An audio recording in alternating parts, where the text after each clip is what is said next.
I feel I am something of a novice upon this platform. Born of a race whose inheritance has been outrage and wrong, most of my life had been spent in battling against those wrongs. But I did not feel as keenly as others that I had these rights in common with other women, which are now demanded. About 2 years ago, I stood within the shadows of my home. A great sorrow had fallen upon my life.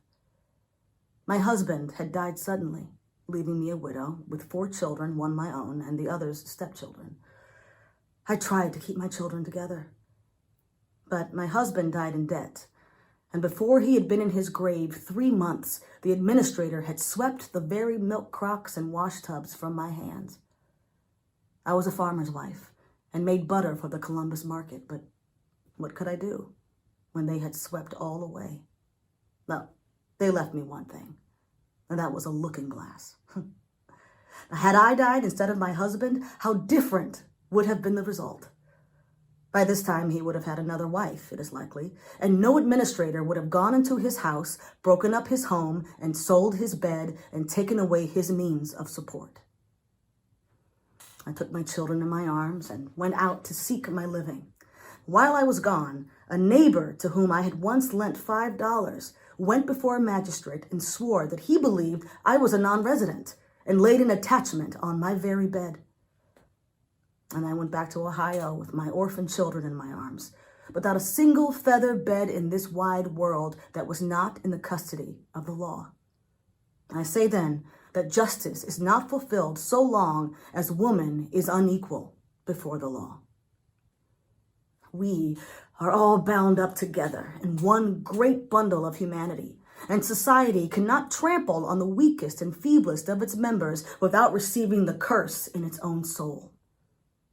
You tried that in the case of the Negro. You pressed him down for 2 centuries, and in doing so, you crippled the moral strength and paralyzed the spiritual energies of the white men of the country. When the hands of the black were fettered, white men were deprived of the liberty of speech and the freedom of the press. Society cannot afford to neglect the enlightenment of any class of its members. At the South, the legislation of the country was in behalf of the rich slaveholders, while the poor white man was neglected. And what is the consequence today? From that very class of neglected poor men comes the man who stands today with his hand upon the helm of the nation. He fails to catch the watchword of the hour and throws himself, the incarnation of meanness, across the pathway of the nation. My objection to Andrew Johnson is not that he has been a poor white man. My objection is that he keeps poor wits all the way through. That is the trouble with him. This grand and glorious revolution which has commenced will fail to reach its climax of success until throughout the length and breadth of the American Republic, the nation shall be so colorblind as to know no man by the color of his skin or the curl of his hair. It will then have no privileged class trampling upon and outraging the underprivileged classes, but will then be one great privileged nation whose privilege will be to produce the loftiest manhood and womanhood that humanity can attain. I do not believe that giving the woman the ballot is immediately going to cure all the ills of life. I do not believe that white women are dewdrops just exhaled from the skies. I think that, like men, they may be divided into 3 classes: the good, the bad, the indifferent. The good would vote according to their convictions and principles, the bad as dictated by prejudice or malice, and the indifferent will vote on the strongest side of the question with the winning party. You white women speak here of rights. I speak of wrongs. I, as a colored woman, have had in this country an education which has made me feel as if I were in the situation of Ishmael, my hand against every man and every man's hand against me. Let me go tomorrow morning and take my seat in one of your streetcars. I do not know that they will do it in New York, but they will in Philadelphia, and the conductor will put up his hand and stop the car rather than let me ride. Going from Washington to Baltimore this spring, they put me in the smoking car. Aye, in the capital of the nation, where the black man consecrated himself to the nation's defense, faithful when the white man was faithless, they put me in the smoking car. They did it once, But the next time they tried it, they failed, for I would not go in. I felt the fight in me, but I do not want to have to fight all the time. Today, I am puzzled where to make my home. I would like to make it in Philadelphia, near my own friends and relations. But if I want to ride in the streets of Philadelphia, they send me to ride on the platform with the driver.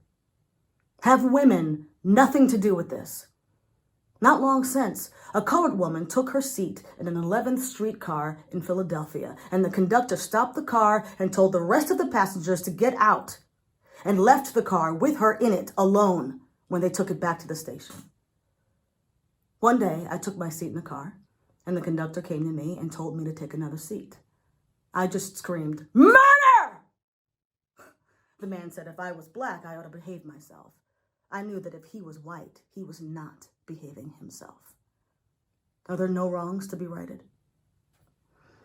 In advocating the cause of the colored man, since the Dred Scott decision, I have sometimes said I thought the nation had touched bottom. But let me tell you, there is a depth of infamy lower than that. It is when the nation, standing upon the threshold of a great peril, reached out its hands to a feebler race and asked that race to help it. And when the peril was over, said, "You are good enough for soldiers, but not good enough for citizens." We have a woman in our country who has received the name of Moses, not by lying about it, but by acting it out. A woman who has gone down into the Egypt of slavery and brought out hundreds of our people into liberty. The last time I saw that woman, her hands were swollen. That woman who had led one of Montgomery's most successful expeditions, who was brave enough and secretive enough to act as a scout for the American army, had her hands all swollen from a conflict with a brutal conductor who undertook to eject her from her place. That woman whose courage and bravery won a recognition from our army and from every black man in the land is excluded from every thoroughfare of travel. Talk of giving women the ballot box? Go on. It is a normal school, and the white women of this country need it. While there exists this brutal element in society which tramples upon the feeble and treads down the weak, I tell you, that if there is any class of people who need to be lifted out of their airy nothings and selfishness, it is the white woman in America.